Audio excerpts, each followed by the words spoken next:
There are 7 things every children's book needs to make a kid beg to read it again and again. So I was watching a video from Bookfox who talks about writing fiction, and he was talking about looking at a book through different elements.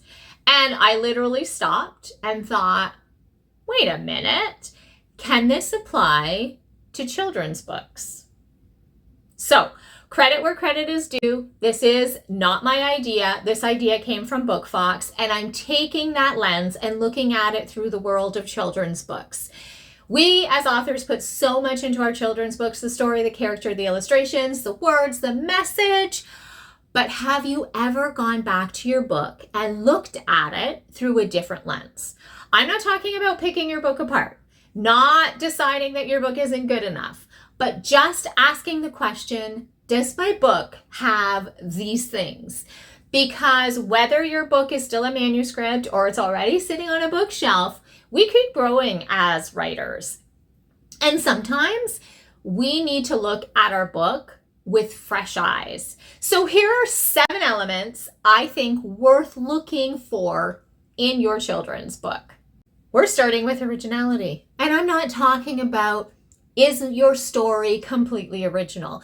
Because if we're being very honest, there aren't very many completely new ideas. I'm talking about what makes that story, that book, what makes something about that character, the voice, the perspective, the way that the idea is approached original. What makes someone think, oh, I haven't quite read it like that before. And once you've asked yourself what makes your book feel like yours, the next question is visualization. Can I see it? And I'm not just talking about whether your illustrator can draw what's happening. I'm talking about whether your words create pictures in my head as I'm reading your story. Is there movement? Are there interesting moments? Are there things happening that make me want to turn the page and see what it looks like?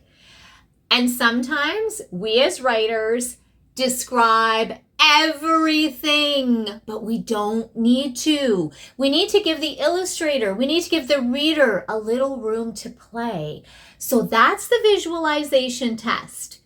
Can I see it? But knowing your book is original and knowing your readers can picture it doesn't mean it's going to charm anyone. That's a whole nother question. Charm is a thing that every children's book needs, and it's one of the hardest things to fake. And once you've asked, can I see it? Can I visualize it? Then you can start to ask, does it have charm? And charm is more tricky to define. We can't put charm on a spreadsheet, but you know what it is and you know what it feels like. Is there personality? Is there a little quirk that makes you smile? Is there a moment that feels especially delightful? Is there something about your character or the story that makes it memorable? That little something that makes you go, aww, or I love that. That, my friends, is charm. And once we've looked for that little bit of charm, let's start talking about something I'm calling interestingness. That's not exactly a fancy literary term, but I kind of like it because I'm talking about the okay, but what happens next factor. Is there curiosity? Is there something unexpected happening in those pages? Is there a question that the reader wants answered? Is there a reason to turn the page? Because even if the story is beautifully written, if there's nothing making me wonder what happens next, I might stop turning the page. So ask yourself, does my book have interestingness? And once we've got the readers turning the page, we need to ask, does the story connect?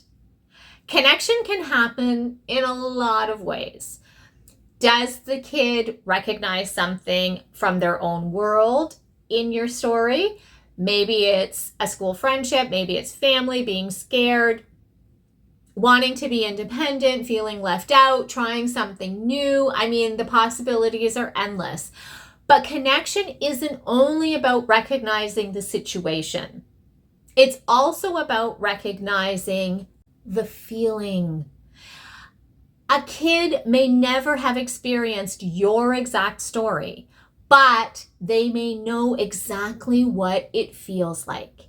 That's the emotional connection that can make a story stick. Which brings us to something a little bit deeper. Depth. And I don't mean that children's books need to be complicated. No, that's not what I'm saying at all. In fact, sometimes the simplest stories have the most depth. Is there something underneath the storyline? Maybe there's another idea hiding there underneath. Maybe the characters change. Maybe there's something the child understands immediately while the adult notices something completely different. Maybe the story gives the reader something to think about after the last page is turned, because simple doesn't have to mean shallow. And finally, energy. Does your book have a pulse? Does the language move? Does it have rhythm? Are there fun words? Are there words that make you want to say them out loud? Does it sound good when you read it out loud? Children's books aren't just read silently. They're read out loud again and again and again, and sometimes again. Listen to your language. Is there some bounce in it? Is there some personality? Is there some fun? Or does it sound a little bit like you're reporting the news? And that brings us back to the bigger question. We spend so much time creating our children's books. But what happens if we stop looking at them as author who created them and start looking at them through a critical lens? Originality, visualization, charm, interestingness, connection, depth, and energy. Not as a checklist of things your book must have, but as 7 different ways to look at your work, because your book might already have all 7 things. Or maybe you discover that one of them could be a little bit stronger. And that's okay. We're not just finished growing as authors because our book is finished. Our books may already be published, but we're still becoming better authors, better writers.